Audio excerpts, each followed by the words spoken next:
So, when an engineer looks at a broken machine, right, the diagnostic tools usually tell the whole story. Like a gear is stripped, or a wire is fried, or maybe the voltage is dropping. Yeah, you just read the gauge and find the problem. Exactly. Find the problem and you fix it. Okay.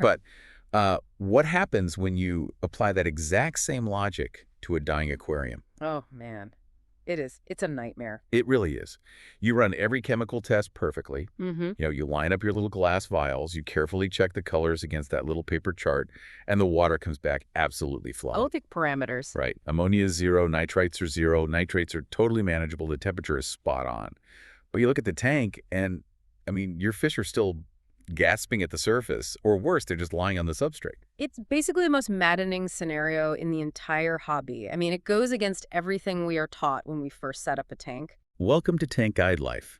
Today we are unpacking the most frustrating, heart-sinking experience a fish keeper can face. Because when the test kits tell you everything is fine, but your own eyes tell you a disaster is unfolding, the natural human response is just to panic. Yeah, you immediately assume you're a failure, you know? Totally. You assume you got a bad batch of fish or that there's some mysterious, untreatable plague in your house. And it gets even worse when this disaster happens exactly like 12 hours after you did a routine water change. Right. You try to do right by your tank and it seemingly just blows up in your face. Which is exactly why we need to stop the panic right now. So, looking at our research, the premise we operate on, that a perfect test means a perfect environment, is fundamentally flawed, isn't it? It is entirely flawed. Aquarium tests are incredibly important clues. Sure, we rely on them, but they are not the whole story. In fact, they are barely the prologue. The prologue, I love that. Yeah, well, when we dig into the aquaculture research and veterinary pathology we've gathered, we realize that perfect parameters really just mean you've eliminated a handful of suspects from a very, very long list. I want to start right there, actually. The illusion of the perfect parameter. Because on the Tank Guide, we see this phrase every single day in the forums. People post, help, my fish are dying, but my water is perfect. All the time. So when we say the standard panel, the big five, right? Ammonia, nitrate, pH, and temperature. What are we actually measuring in the context of the whole ecosystem? We're measuring a tiny, highly specific slice of the environment. If we look at the chemistry, those 5 things just describe a subset of dissolved nitrogen species, the acidity of the water, and its thermal state. That is literally it. So it's missing almost everything else. Exactly. So when someone says their water is perfect, scientifically, that's not really a meaningful statement. What they're actually saying is the 5 specific variables I have the ability to measure are currently sitting within a range I read about online. Which leaves thousands of other chemical and biological variables completely unaccounted for. But, I mean, before we even get to the invisible stuff, let's talk about the things we actually are testing. Because our research team found something that completely changed how I view the standard ammonia test. Oh, the tan stuff. Yeah. Right, and I want to push on this. Yeah. Because we are taught from day one that any reading above 0 on an ammonia test is an immediate red alert emergency. But that's not strictly true, is it? No, it is not true at all. And this is where the chemistry gets incredibly nuanced. When you use a standard hobbyist colorimetric test kit, the little glass tubes where you add the drops and wait for it to turn yellow or green, you are measuring something called total ammonia nitrogen, or TAN. Okay, TAN. Total ammonia nitrogen. Yes, and the word total is the trap here. TAN is actually the sum of 2 entirely different molecules that exist together in the water at the same time. Okay, what are they? One is unionized toxic ammonia, which is NH3. The other is ionized ammonium, which is NH4 plus Win. And their impact on the fish is totally different, right? Night and day difference. Unionized ammonia, NH3, is uncharged. And because it has no electrical charge, it is lipid soluble. Meaning it just absorbs right in. Exactly. It can pass straight through the lipid bilayer of a fish's gill membranes with 0 resistance.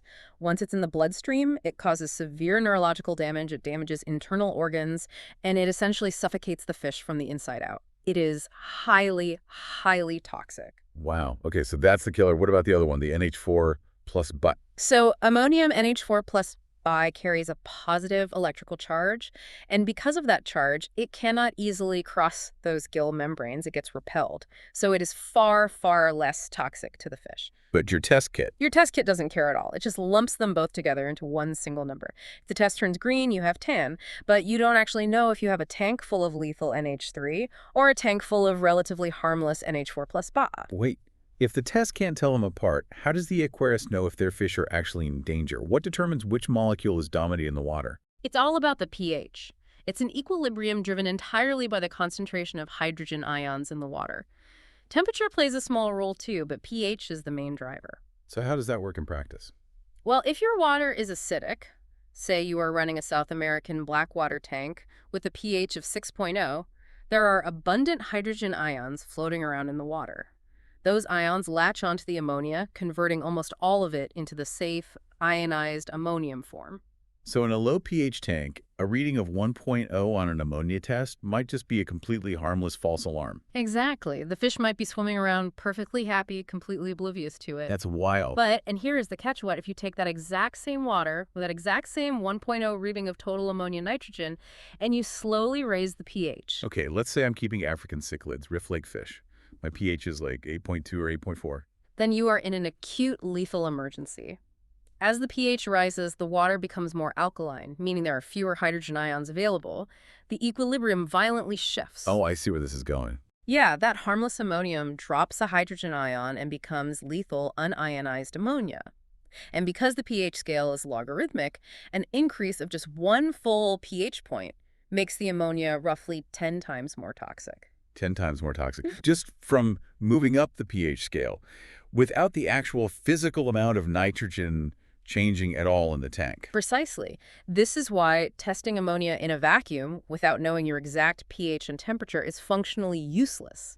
You know, you cannot just jump onto a forum and say, my ammonia is 0.5, is my tank crashing? Right, because without the pH context, nobody can actually answer that question accurately. Exactly. That completely reframes the idea of a perfect parameter, because the test isn't lying to us, but it's giving us a combined total that requires a lot of interpretation. But what about when the test actually is lying? Oh, you mean the human element? Yeah, because as much as we trust the chemistry of these little bottles, there is a very human element to this. We found in our research that one of the biggest drivers of false confidence is just straight-up user error. Oh, absolutely. And the most notorious example of this by far is the nitrate test, the infamous nitrate bottle number 2. It is practically a rite of passage. If you've been in this hobby for more than a year, I guarantee you have messed up nitrate bottle number 2. Walk us through the chemistry of why this specific test fails so often. It comes down to how we actually detect nitrate in the first place. Nitrate itself is very stable. It's really hard to measure directly with just a simple color drop. So these liquid test kits first have to chemically force the nitrate to turn back into nitrite, which is much easier to stain and measure. Okay, makes sense. To do this, the second bottle in the kit contains a reductant, usually a zinc or cadmium-based powder. A powder, but it's suspended in a liquid bottle. Right, it is a suspension. The active metal powder doesn't actually dissolve in the liquid carrier, it just kind of floats in it. Which means when that bottle sits on your shelf for 3 weeks between testing, all of those heavy active metal particles sink and compact tightly at the very bottom of the plastic bottle. And the instructions clearly state, usually in big bold print, that you must shake that specific bottle vigorously for at least 30 seconds. But human nature takes over. People give it a polite little flick of the wrist, they invert it twice, unscrew the cap, and squeeze the drops into the tube. So what are they actually dropping into their test tube then? Essentially, just the clear liquid carrier fluid. The active reagent is still completely caked to the bottom of the bottle, so the chemical reaction never takes place. Oh no. Yeah, 5 minutes later, the aquarist looks at the tube and it's perfectly, brilliantly yellow. 0 nitrates. And I could see the catastrophic downstream effects of this right away. You have an aquarist who maybe hasn't changed their water in 3 months. They test the water, they don't shake the bottle, and it reads 0. So they think they're doing a great job. Right. They look at their tank and think, I am a genius. I have created a perfectly balanced, self-sustaining ecosystem that requires literally no maintenance. Meanwhile, the actual nitrates in the water are climbing to 80, 100, maybe 150 parts per million. It creates a massive false sense of security. The water's becoming progressively more toxic, the fish are becoming chronically stressed, their growth is stunting, their immune systems are just shutting down, and the owner thinks everything is flawless just because they didn't bang the bottle on the table before shaking it. Wow. Okay, so let's say I'm the perfect aquarist. I understand the pH ammonia equilibrium. I shake my nitrate bottle until my arm goes totally numb. I read the colors under natural daylight. My technique is flawless, and my results still come back showing 0 ammonia, 0 nitrite, and low nitrate. but my fish just died. Right. How is that possible? Because of a concept we see heavily documented in our research, the transient event, or what we sometimes call a ghost spike. Explain the ghost spike, because this really challenges the very nature of how we view the aquarium. Like, we tend to view it as a static room, but it's really a running engine, isn't it? Exactly. An aquarium is a highly dynamic biological engine driven by millions of bacteria. A water test is just a photograph. It captures one fraction of a second in time. So if a test is a photograph, what is it failing to capture? The timeline of the damage. Let's look at a realistic scenario. You have an established aquarium. On Tuesday morning, a very large mystery snail dies, and it happens to fall behind a dense piece of driftwood where you can't see it. Okay, tragedy strikes. Right. And in that warm water, that large mass of protein begins decomposing rapidly. By Tuesday night, it releases a massive sudden surge of ammonia into the water column. A massive spike that the fish are now swimming in. Yes. The fish are exposed to this acute ammonia spike. The unionized ammonia crosses their gills. It physically burns the delicate gill lamellae. It causes hyperplasia, which is this abnormal thickening of the gill tissue as the fish tries to protect itself, and that severely reduces their ability to absorb oxygen. So they are chemically burned and basically suffocating, but they don't die instantly. Right, they don't. Now, because this is an established tank, you have a robust colony of nitrifying bacteria in your filter. Those bacteria detect this massive new food source, the ammonia, and they immediately start reproducing and metabolizing it, Working overtime. working in complete overdrive. By Wednesday afternoon, the bacteria have completely consumed that sudden spike of ammonia, turning it all into nitrate. So the biological filter did its job. It cleared the hazard. It did. But the physical damage to the fish's gills is already done. It takes days for that tissue damage to heal, if it even heals at all. By Thursday morning, the fish are severely compromised. One of them finally succumbs to the organ failure and lack of oxygen, and it dies. And here's where the tragedy really happens. I walk in on Thursday morning, I see the dead fish, and I immediately panic and pull out my test kit. I run the ammonia test. And it comes back perfectly, flawlessly yellow, zero ammonia. Because the ammonia has been gone for a full 24 hours. I mean, testing your water after a fish dies is like taking a photo of an empty, quiet intersection on a Thursday morning and concluding that a car crash couldn't possibly have happened there on Tuesday simply because there are no cars there right now. That is exactly right. The test cannot show you yesterday's weather. That's crazy. The hazard came, it inflicted lethal damage, and it was cleaned up by the biofilter before you ever even opened your test kit. The fish died from the delayed physiological fallout of a transient event. So if the test kit is missing the historical timeline, what else is it missing right now in the present moment? What is the biggest, most dangerous variable in the tank that our standard kits are completely blind to?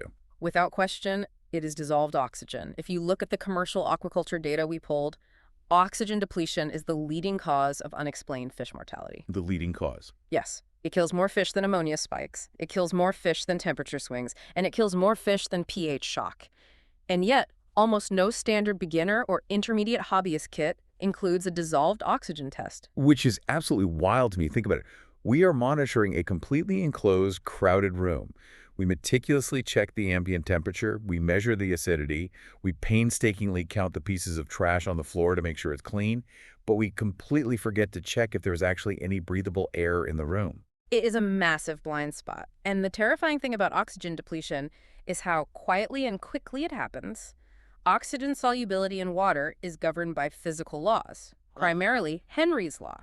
Let's break that down. How does the oxygen just vanish? So there are physical drivers and biological drivers. Physically, warm water has more kinetic energy.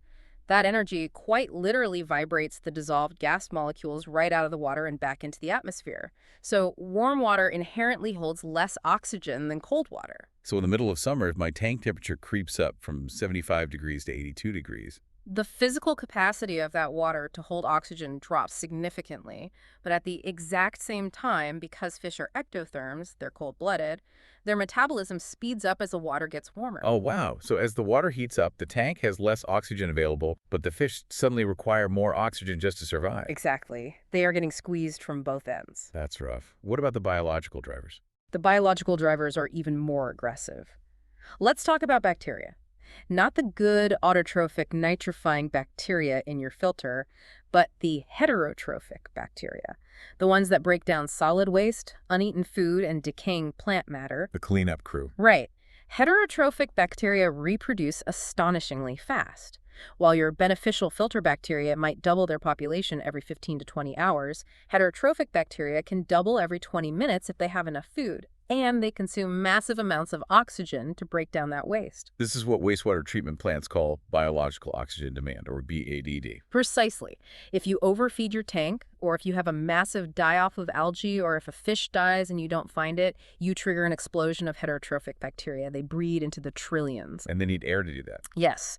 They will literally strip every molecule of dissolved oxygen out of the water column to fuel their metabolism. They will completely outcompete your fish for the available air. So the fish literally suffocate in perfectly clear water, while the ammonia and nitrite still read 0 because the biological filter hasn't crashed yet. Yep. So if we can't test for it with our standard kits, how do we diagnose an oxygen crash? You have to step away from the test tubes and actually observe the behavior of the animals. Hypoxia has very specific clinical signs. What are we looking for? The most obvious one is piping. The fish will congregate at the very top of the tank, tilting their heads up and gasping at the air-water interface. They do this because the top millimeter of water, which is in direct contact with the atmosphere, has the highest concentration of oxygen. You'll also see them crowding around the filter output, right? Any place with high flow and high surface agitation.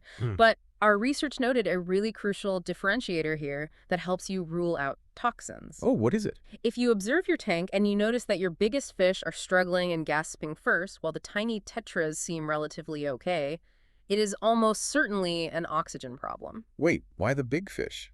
Wouldn't a toxin kill the big ones first, too? Not usually. Large fish and highly active, fast-swimming species have a massive metabolic demand for oxygen. When the dissolved oxygen levels drop, they hit their physiological floor very quickly. They literally cannot pull enough air over their gills to support their body mass. And the small fish. Small fish have a much lower total oxygen demand. But more importantly, they have a very high gill surface area to body mass ratio. With a chemical toxin like ammonia or a heavy metal, that massive surface area means they absorb the poison much faster relative to their overall body weight. I see. So toxins usually kill the small fish first. Oxygen crashes kill the big fish first. That is an incredibly practical diagnostic tool. Big fish gasping means we need air immediately. Small fish dying means we need to look for a poison. Exactly. Which transitions us perfectly to the next blind spot. What about toxins that don't come from the fish waste at all? What about the invisible threats that enter from outside the glass? This is a critical area of investigation because the aquarium is not a sealed biosphere. It is an open system sitting right in the middle of your living room. It absorbs whatever is in the surrounding environment. We've seen so many cases on the Tank Guide where an aquarist uses a chemical in their house and the tank just crashes the next morning. Aerosols are the primary culprit here.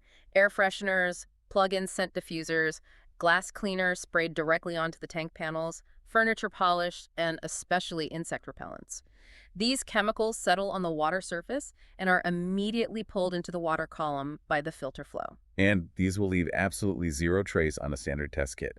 Your pH will be fine, your ammonia will be 0, but the fish are suffering acute neurological distress. Right. They often swim erratically, darting around the tank, or they lose their equilibrium and float upside down. But the most specific example we see over and over involves pet medication. The flea and tick medication. I want to highlight this because it is so common. It happens constantly. You have a dog or a cat, you apply a topical flea treatment to the back of their neck. These treatments are incredibly potent neurotoxins, usually a pyrethroid or something like fipronil. They are specifically designed to attack the nervous systems of arthropods. So you pet the dog, you get a microscopic amount of this oil on your fingers, you wash your hands, but maybe just a quick rinse with water, no heavy scrubbing, and then you reach into your aquarium to replant a fern. And the next morning, every single cherry shrimp in your tank is dead. Dozens of them just curled up on the substrate.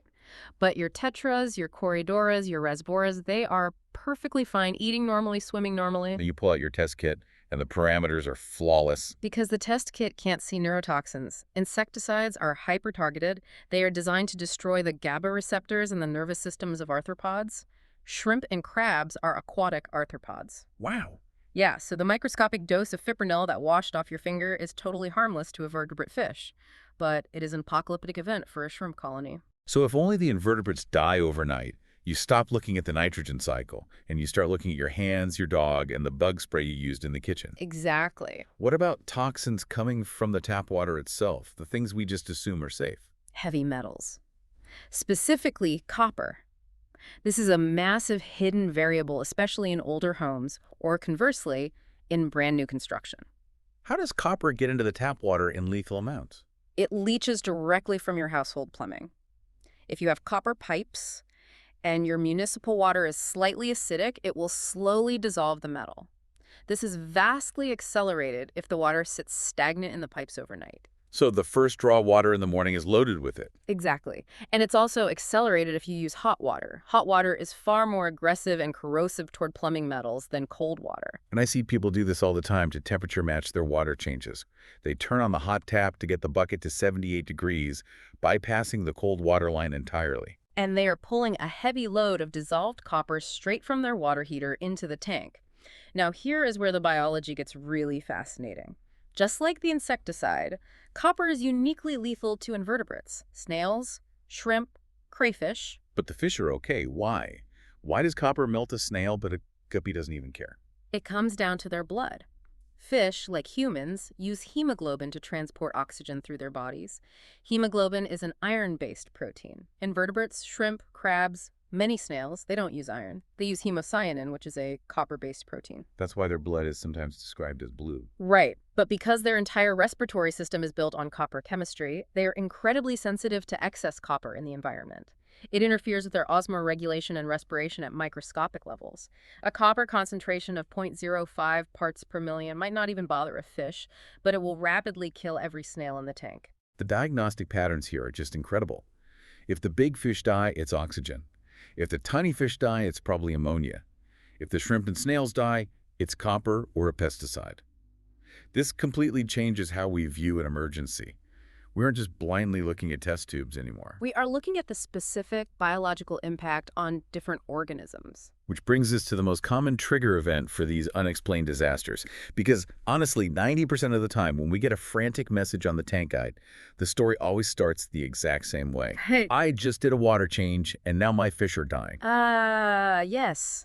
The water change paradox. Now, I want to be incredibly clear to our listeners. We are not telling you to stop doing water changes. Water changes are the single most reliable, essential husbandry practice in the entire hobby. They are non-negotiable. Absolutely. But we have to fundamentally rethink how we view them. If the fresh water isn't bad, what is actually killing this fish? To understand that, our research points to a core chemical concept. We can call it the rule of deltas. The difference? Yes.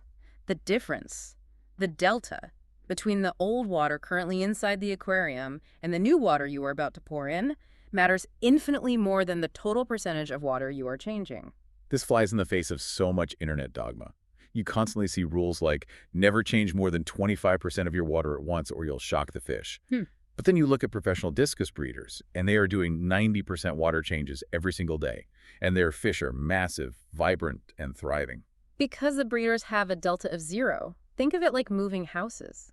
If you move from a house in Florida to an exact replica of that house right next door with the exact same temperature, the exact same air quality, and the exact same furniture, you experience 0 stress. You could move 100% of your life over there instantly, and it's totally fine. But what if I move from a dark, silent, freezing basement directly onto a bright, noisy 100-degree highway? The shock to your system would be immense, and that is what is happening in the aquarium. The shock isn't the volume of the water. The shock is the magnitude of the change in the chemistry. Taking a fish from a neglected tank and suddenly dropping it into fresh, pristine tap water is not saving it. It is subjecting it to a massive physiological trauma. Let's map out exactly how that dark room is built, because this is the classic old tank syndrome. Walk us through the step-by-step chemical breakdown of a tank that just gets neglected for 6 months. It is a slow, insidious process. Let's say a tank is just left alone. No water changes, just topping off the evaporation.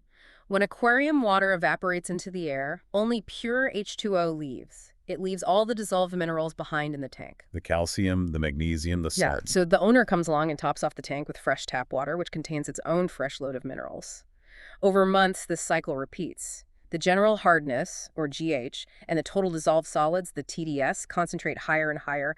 The water becomes incredibly dense and hard. That puts stress on the fish's kidneys, right? Osmoregulation. Exactly. Freshwater fish are constantly working to keep excess water out of their bodies and retain their internal salts. When the water around them becomes a dense, mineral-heavy soup, the osmotic pressure flips. Their kidneys have to adapt to this extreme new environment. But the minerals are only half the story. What is happening to the pH during old tank syndrome? Because this is the silent killer. This is where the biological filter actually works against you. The beneficial bacteria in your filter, the ones processing ammonia into nitrite and nitrate into nitrate, they perform a chemical reaction called nitrification.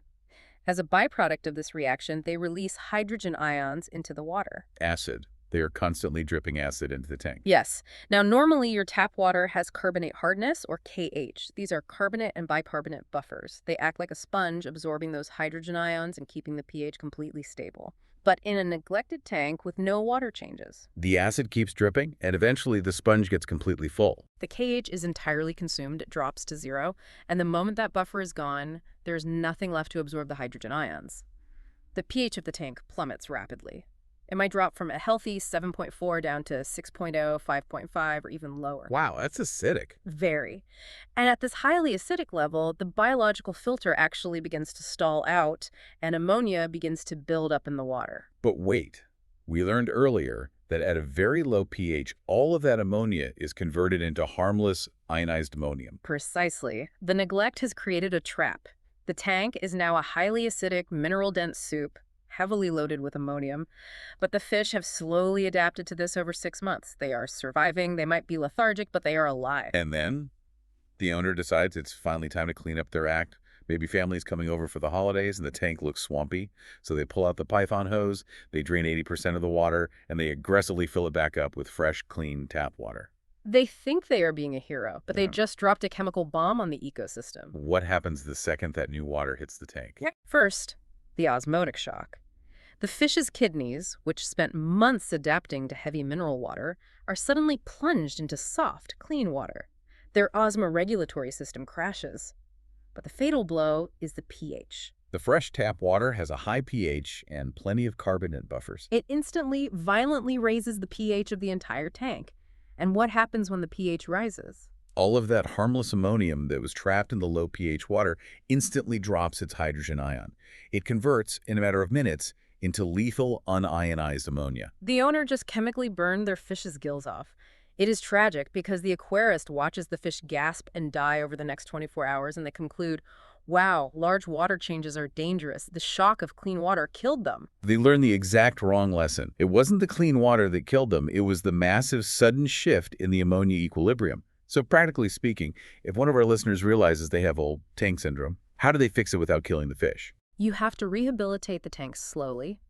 You match the rate of recovery to the rate of decline. Do small, 10% or 15% water changes every few days. Slowly dilute the minerals.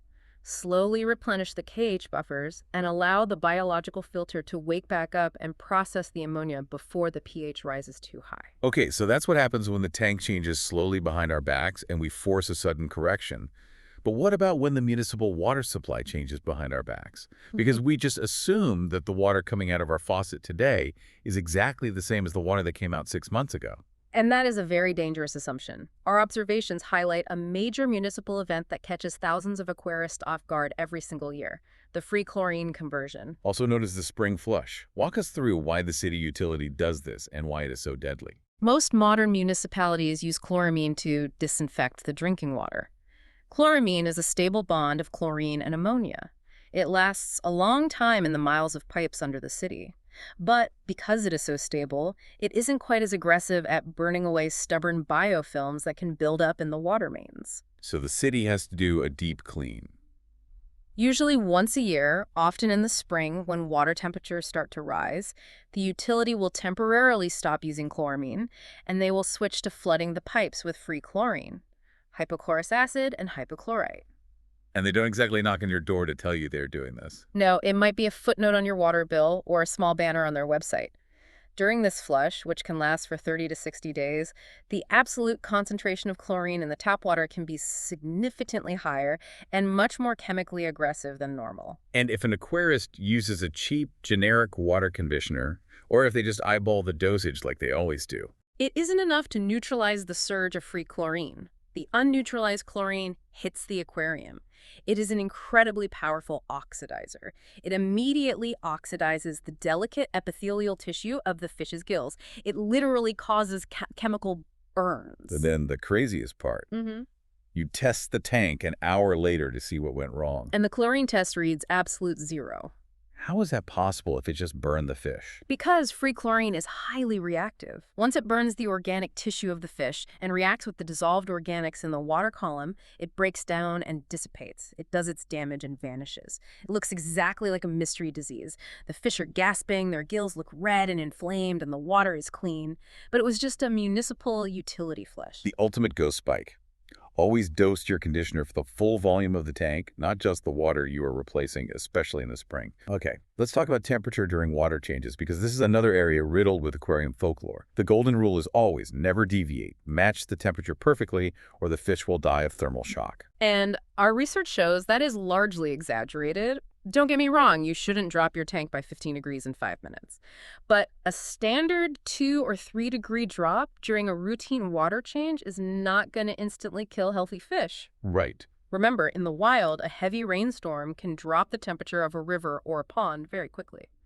Fish are ectotherms. When the water gets cooler, the metabolism just slows down. But there is a massive, invisible danger hiding in cold tap water, isn't there? It's not the cold that kills them, it's the gas. Gas supersaturation. This is terrifying because it is entirely mechanical and it happens mostly in cold climates during the winter. Let's break down the physics here. Boyle's law, Henry's law. The physics are simple. Cold water under high pressure can hold a massive amount of dissolved gas nitrogen, oxygen, CO2. The water mains under your street in January are very cold and highly pressurized. That water is super saturated with gas. So you hook up your hose to the sink and you run that cold winter water directly into your 80-degree aquarium. Two things happen instantly. The water depressurizes as it leaves the hose, and it rapidly warms up as it hits your aquarium heater. And we know from earlier, warm water holds less gas. Exactly. The water suddenly cannot hold all that dissolved nitrogen and oxygen anymore. The gas violently tries to escape out of solution. This is what causes those thousands of tiny microbubbles to coat the glass, the plants, and the filter tubes after a winter water change. Right. But it's not just happening on the glass. The fish are breathing the super saturated water. The dissolved gas enters their bloodstream through their gills. As the blood warms up in their body, the gas comes out of solution inside their veins. Oh my God. It forms microscopic gas bubbles inside their vasculature. It is the exact aquatic equivalent of a scuba diver getting the bends. It is called gas bubble disease. The bubbles can lodge in their heart, their brain, or their gills, causing acute fatal embolisms. And the aquarist just sees their fish spinning out of control and dying right after a water change, and naturally blames the tap water chemistry. But it was entirely mechanical. How do we prevent this? By allowing the gas to escape before it gets into the fish.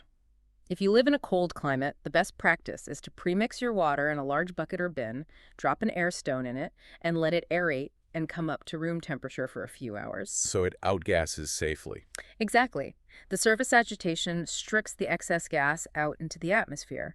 If you must use a direct hose, make sure the water is vigorously splashing into the tank to maximize outgassing and match the temperature as closely as possible at the tap. That is incredible. Okay, so we spent all this time talking about the water itself. But let's look at the confounded variable. Because often it wasn't the new water that killed the fish at all. It was the physical chores we decided to bundle with the water change. The true danger of the maintenance routine. Let's set the scene. It's Saturday morning. You have a free hour, and you decide it is spring cleaning time for the community tank. You want it pristine. So you pull out the heavy-duty gravel vacuum, and you plunge it deep into the substrate, turning it over. You take out the large decorative rocks and scrub them in the sink. You pull open the canister filter and throw away the gross, slimy sponges, replacing them with crisp white new ones. You unplug the heater so it doesn't crack while the water level is low. You refill the tank, step back, and admire your sparkling clean aquarium. And by Saturday evening, every fish in the tank is gasping at the surface, the water is strangely cloudy, and a few of your oldest fish are dead on the bottom. And naturally, you blame the tap water. But what did you actually just do to the biological ecosystem? You destroyed it. I use this analogy often. You would never decide to renovate your kitchen, replace your HVAC system, and rip up all the carpets in your house on the exact same afternoon while your family is sitting on the dining table trying to eat dinner. That sounds like a nightmare. It is, but that is exactly what we do to our fish. We stress every single system simultaneously. Let's deconstruct the mistakes, starting with the gravel vacuum. What actually happens chemically when we disturb deep, old substrate? When you deep clean gravel or sand that hasn't been disturbed in a year, you are not just removing fish poop, you are releasing a massive cloud of dissolved organic matter, or DOM, and fine detritus straight into the water column. And most people see that cloudy water and think, it's just a little dusty, the filter will clear it up in an hour. But it's not dust. It is highly reactive biological fuel. The moment that massive load of organic waste is suspended in the oxygen-rich water column, the heterotrophic bacteria we talked about earlier go absolutely crazy. They detect the buffet, they multiply exponentially, and they begin eating the organics. And the cost of that bacterial feast is oxygen. Massive, massive amounts of oxygen. The biological oxygen demand spikes so hard and so fast that in a warm tank, the bacteria can completely deplete the dissolved oxygen in a matter of hours. The fish suffocate. And the tragedy is, if you test the water right when the fish are gasping, it looks perfectly fine. The ammonia hasn't even had time to spike yet. The organics are just consuming the air. Right. And speaking of poking the substrate, this is the perfect time to address a massive point of anxiety we see in the hobby, the hydrogen sulfide myth. Oh, yes. The deadly H2S bubble. If you spend any time on aquatic forums, you will read terrifying stories claiming that if you have a sand bed and you accidentally poke it with a net, you will release a trapped bubble of toxic hydrogen sulfide gas. It smells like rotten eggs, and it will instantly nuke your entire tank. Our research found that this is largely aquarium folklore. It is a fundamental misunderstanding of the microbiology. Let's debunk it. Where does H2S come from, and why isn't it the boogeyman everyone thinks it is? Hydrogen sulfide is produced by specific anaerobic bacteria, sulfate-reducing bacteria. For these bacteria to produce H2S in lethal quantities, they require a highly specific environment. They need total absolute deprivation of both dissolved oxygen and nitrate. True anaerobic zones. Which are rare in a standard tank. Exactly. While these hypoxic zones certainly exist under large rocks or deep in a compacted sand bed, producing a massive lethal bubble of gas is incredibly difficult. Because of the surface agitation of the tank. Yes. H2S is highly volatile and highly reactive. In a standard, well-circulated aquarium with a filter and an air stone, the water is highly oxygenated. The moment a small amount of H2S gas escapes the sand and hits the oxygenated water, it rapidly oxidizes into harmless sulfate.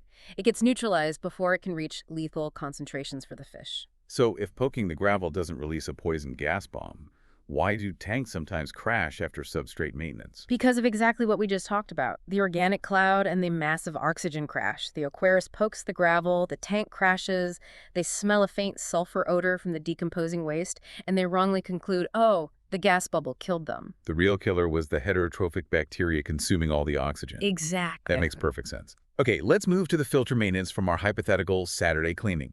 Changing the media. This is the cardinal sin of aquarium keeping, and it is infuriating because it is actively encouraged by filter manufacturers. They tell you to buy replacement carbon cartridges and throw the old ones away every 3 weeks. Because they want to sell you plastic cartridges. Yes. But your filter is not just a mechanical sieve picking up debris. It is the biological heart of the ecosystem. The entire autotrophic bacterial colony that processes lethal ammonia into safe nitrate lives on the surface area of your filter media. So if you toss it. If you pull out that slimy brown sponge and throw it in the trash, you are literally throwing away your tank's immune system. You are resetting the entire nitrogen cycle to day one. You're guaranteeing a massive ammonia spike in the coming week. We always recommend on the tank guide to use permanent meaty core sponges, ceramic rings, and just gently squeeze them out to remove the physical blockage. But that brings up a huge debate. Rinsing the sponge. Tradition dictates that if tap water ever touches your biomedia, the chlorine will instantly obliterate the bacteria and crash your tank. This is a classic case where we need to separate rigid tradition from actual microbiology. Yes, chlorine kills bacteria. But aquaculture research shows that established bacterial biofilms are astonishingly resilient. How resilient? because people act like a single drop of tap water is acid. The nitrifying bacteria in your filter do not just float around naked. They secrete this thick, protective, mucus-like structure called the extracellular polymeric substance matrix, the EPS matrix. It shields the colony from environmental stress. It's like they build their own microscopic bunker. Exactly. Yeah. So if you take a mature filter sponge and you squeeze it out under cold, running tap water for 15 seconds just to clear the heavy muck, the contact time with the chlorine simply isn't long enough or concentrated enough to penetrate that EPS matrix and wipe out the colony. You might singe the outer edges, but the core survives. No. Exactly. Now, I want to be clear. The traditional advice to only rinse your sponges in a bucket of old, dechlorinated tank water. That is fantastic advice. Old tank water is free, it's already in the bucket, and it carries absolute zero risk. It is the unquestionable best practice. But if someone accidentally drops their sponge in the sink, or their spouse rinses it under the tap, they don't need to panic and dump a gallon of bottled bacteria into the tank. The filter will be fine. Precisely. We don't want people paralyzed by anxiety over a 15-second mistake. What actually kills a tank during maintenance is usually far more embarrassing and honestly far simpler. The unplugged cord. Yes, it is painfully common. You unplug everything to be safe while your hands are in the water. You drain the tank, you wipe the glass, you refill it. The phone rings or you go to make lunch. You get distracted, you forget to plug the power strip back in. And you go to bed. And while you sleep, the tank sits completely stagnant. No filter flow means no surface agitation. No surface agitation means the oxygen levels slowly drop. Inside your canister filter, completely cut off from the air, the massive biological colony quickly consumes whatever oxygen is left in the canister, and then they begin to die off in the hypoxic environment. And as they die, they release ammonia. So you wake up 12 hours later, you plug the filter in, and it immediately blasts a wave of hypoxic, ammonia-rich, highly toxic water straight into a tank full of suffocating fish. It is an absolute disaster. Always do a visual plug check before you walk away from a water change. Okay, so we've investigated the chemical limits of the water tests, and we've deconstructed the dangers of the maintenance routine. But what if the maintenance was absolutely flawless? The water chemistry is identical, the filter is running, the temperature is perfect, and a fish still dies. Then we have to zoom out. We have to look past the physical water and look at the biological timeline. We have to examine the history of the livestock itself. The supply chain survivor. This part of our research is incredibly eye-opening because it shifts the blame off the aquarist. We always assume that if a fish dies in our tank, the bullet that caused the damage must have been fired in our tank. But often, the fish arrived already bleeding. If you actually map out the brutal, terrifying journey a new fish takes before it reaches your living room, it is a miracle any of them survive at all. Let's trace the steps. A neon tetra is bred in massive outdoor ponds, perhaps in Southeast Asia or Florida. It gets netted out by the thousands.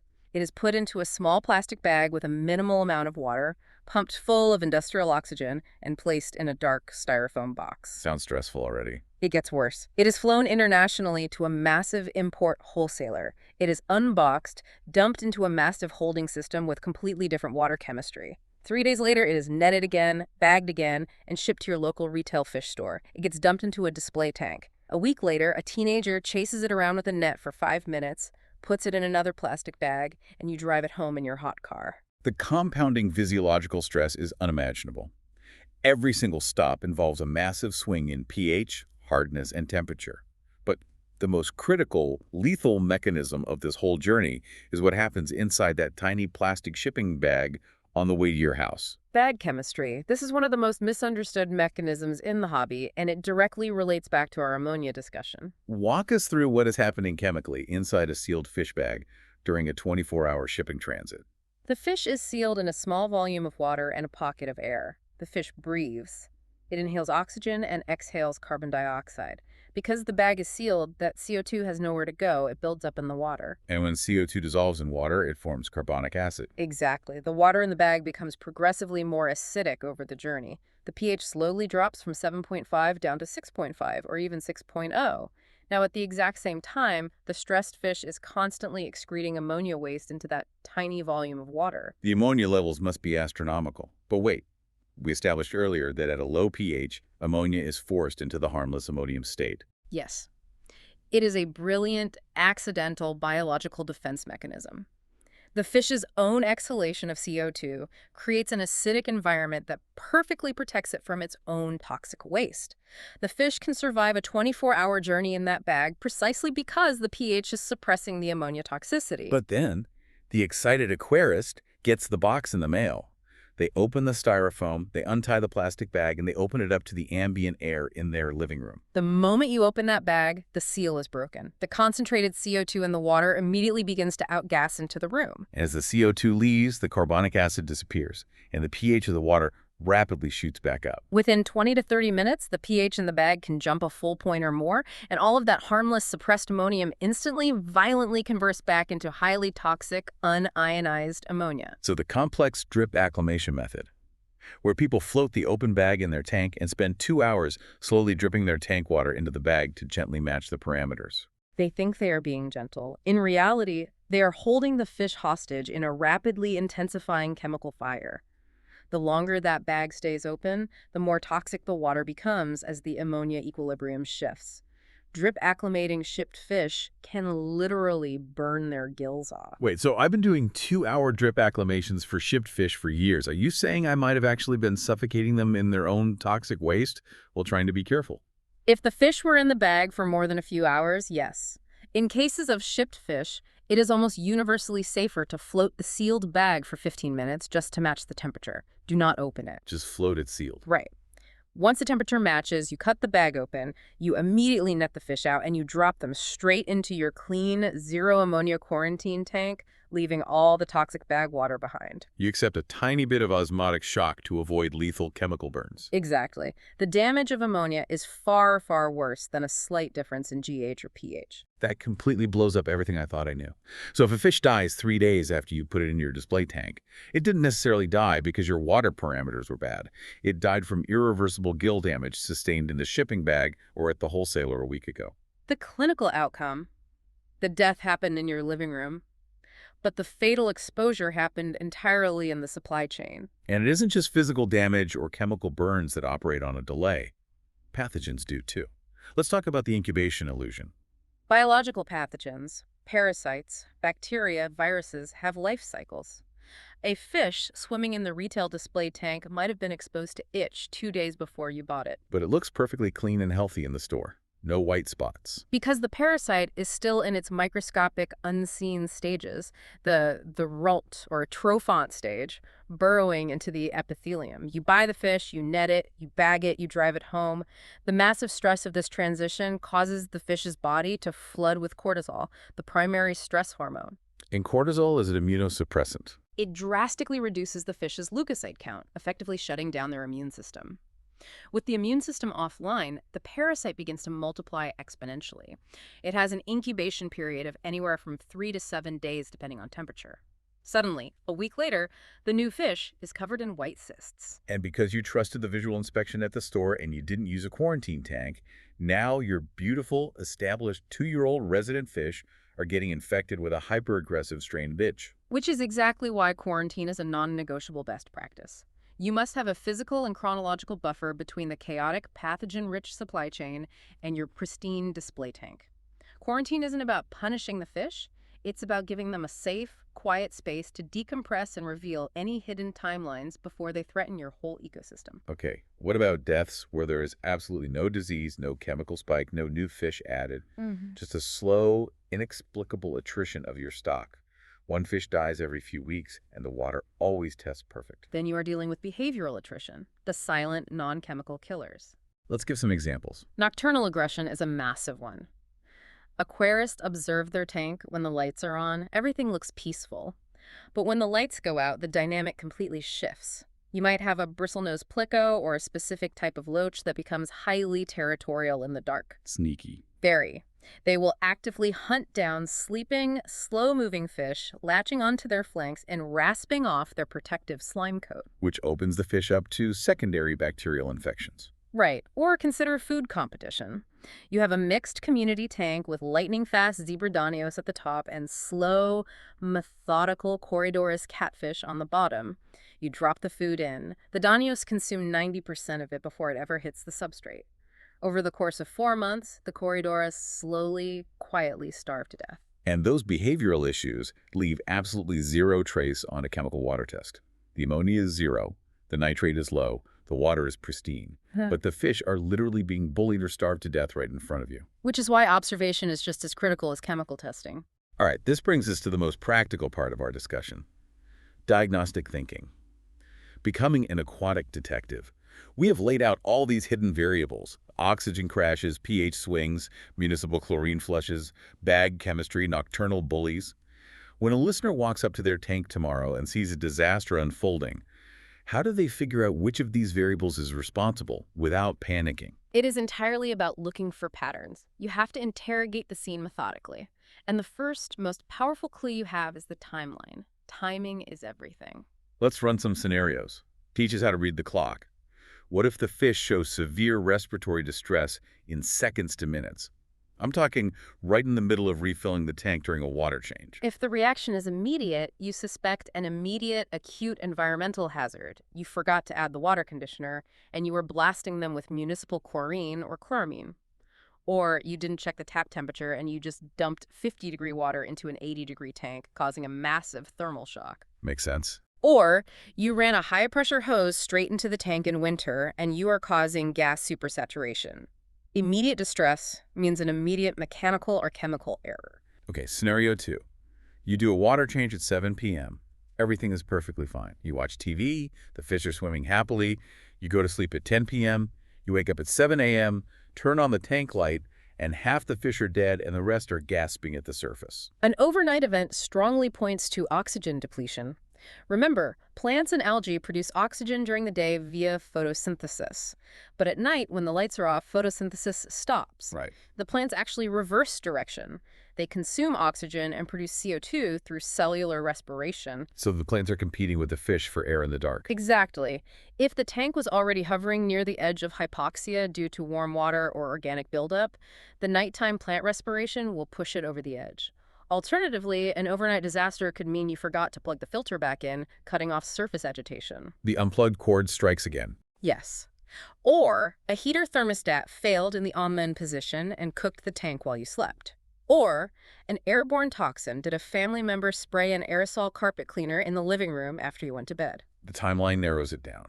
What about scenario 3?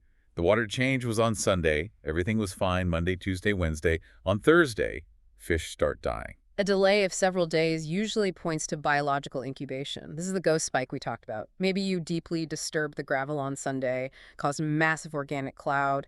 The fish suffered gill damage from a transient ammonia spike on Monday. The biofilter cleaned it up by Tuesday, and the fish finally succumbed to the physical gill damage on Thursday. Or the supply chain debt. Right. A pathogen finally multiplying enough to become lethal. The second major diagnostic clue after timing is who is affected. We touched on this, but let's formalize it. Species specificity is a massive giveaway. If all the fish in the tank, top to bottom, are gasping, lethargic, or losing color, it is an environmental, whole system failure, oxygen crash, lethal toxin, or a massive ammonia spike. What if only the new fish die and your 2-year-old residents are perfectly fine? Then the water is likely fine. The new fish succumb to acclimation stress, osmotic shock, or the irreversible damage they sustained during the supply chain journey. And the canary in the coal mine. What if only the shrimp, the crabs, and the snails die overnight, but all the vertebrate fish are swimming around acting like nothing happened? Almost certainly heavy metal poisoning, specifically copper leaching from your hot water pipes, or an accidental introduction of an insecticide, like the dog's flea medication transferring from your hands. Invertebrates will flag a neurotoxin or a heavy metal long before a fish even notices it. You know, we talk about this philosophy constantly on the Tank Guide. You do not need to be a microbiologist or a chemist to figure this out. You just need to be a historian.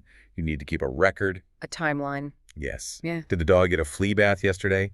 Did the city utility crew flush the fire hydrants down the street last week? Did the temperature in the house spike because the AC broke?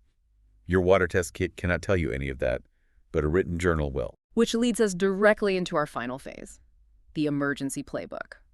Now that we know how to interrogate the timeline and identify the suspects, what do we actually do in the heat of the moment when a disaster is happening? Because the immediate urge, the primal instinct, is to panic. You want to do something. And that instinct is exactly what usually kills the remaining fish. The most dangerous human reflex in aquarium keeping is the phenomenon of panic cleaning. You know, my fish are sick, therefore the water must be dirty, therefore I need to aggressively reset everything right now. I see this exact sequence of events play out so often. An aquarist sees a gasping fish. In a blind panic, they drain 90% of the water. They take out all the decorations and scrub them under the tap to kill whatever disease is in the tank. They throw away all the filter media just to be safe. It hurts just hearing it. It gets worse. They pour in 3 different random expired medications they found in the back of the cabinet. And they crank the heater up to 86 degrees because they read somewhere online that heat cures parasites. And by doing all of those things simultaneously, they have absolutely annihilated whatever microscopic baseline of stability the fish had left. Let's break down the collateral damage of a panic clean. Throwing away the filter media destroys the biofilter right when ammonia handling matters the most. Dumping random medications into the water creates a massive chemical oxygen demand, suffocating the fish further. The 90% water change likely induces severe osmotic shock, and raising the temperature physically drives whatever remaining oxygen is left right out of the water. They took a stressed fish and dropped a nuclear bomb on it. Exactly. It's like human first aid. If someone collapses on the sidewalk, you don't immediately shove them into an MRI machine, start feeding them broad-spectrum antibiotics, mandate a new diet plan, and attempt open-heart surgery all at the exact same time. You check their airway, you check their breathing, you stabilize them, step back, and gather the facts. Exactly. First, do no harm. So, based on our research and veterinary protocols, here is the evidence-based step-by-step triage for an unexplained aquarium emergency. Step 1. Step 1. Observe first. Keep your hands out of the water. Who is affected? Is it the big fish, the small fish, or the invertebrates? How are they breathing? Are they piping at the surface or sitting lethargically on the bottom? Look for physical clues, too. Right. Are there visible physical symptoms like white cysts, fungal tufts, or red inflamed gills? Take a breath and look at the whole picture. Step 2. Step 2, increase aeration. This is the near universal first action for almost any acute crisis. Add a dedicated air stone attached to a strong pump, or drop the water level in the tank by an inch so the filter output creates a massive waterfall splash. Why is aeration the universal first step? Because it solves multiple problems simultaneously, and it rarely causes harm. If the issue is hypoxia and oxygen crash, the aeration immediately reoxygenates the water. If the issue is a transient ammonia spike, oxygen supports the nitrifying bacteria so they can process the waste faster. What about gas bubbles? If the issue is gas supersaturation, the surface agitation physically strips the excess microbubbles out of the water column. If the fish looks significantly better 15 minutes after adding an air stone, you know oxygen was your primary culprit. Step 3. Step 3, check the physical environment, check the plugs, ensure the heater is actually plugged in, and look at the physical thermometer inside the tank to ensure the thermostat hasn't jammed on or off. Ensure the filter is actually flowing at its normal rate and isn't clogged with plant debris. Step 4. This is where we finally break out the glass vials. Step 4, test the water. Run your standard panel on the aquarium. But crucially, and this is where most people fail, you must also test the source tap water right out of the sink. Why do we test the tap? Because you need to establish the delta. You need to compare the pH, the general hardness, and the nitrates of the aquarium against the raw tap water. To see what changed. Right. If your aquarium pH is 6.0 and your tap water pH is 8.0, you have just positively identified the signature of old tank syndrome. If your tap water suddenly has 2.0 ammonia in it, you know the city is flushing the lines with chloramine. The tap water is your baseline. And finally, step 5. Step 5, reconstruct the timeline. Trace back the last 72 hours of your life. What exact maintenance chores did you do? Did you deep clean the gravel? Did you swap a filter pad? What did you feed them and how much? Who came into the house? Yes. Were any cleaning products, aerosols, or pet medications used in the vicinity of the tank? Write it all down. The answer is almost always hiding in the timeline. This has been an absolutely incredible journey into the unseen mechanics of our aquariums to bring it all together. Water tests are a fantastic essential tool. We need them, but they're just one single instrument on a very large dashboard. Perfect parameters just mean you have perfect nitrogen and a stable pH. Right. The real story of your aquarium's health is told by the historical timeline, your acute observation of species behavior, and the biological stability of your maintenance routine. I want to encourage everyone listening today. Unexplained fish deaths are not a sign that you are a failure as an aquarist. They are a complex, multi-layered puzzle. A puzzle you can solve. Exactly. By understanding oxygen dynamics, by recognizing the hidden dangers of the supply chain, and by understanding the chemical impact of your maintenance habits, you are now equipped to investigate these events calmly and scientifically. You don't have to automatically blame yourself, and you don't have to blindly chase after mythical cures. You have the tools to think critically. And if you want to get better at that historical tracking, we casually mention this all the time, but keeping a physical record is the best way to spot these trends before they become emergencies.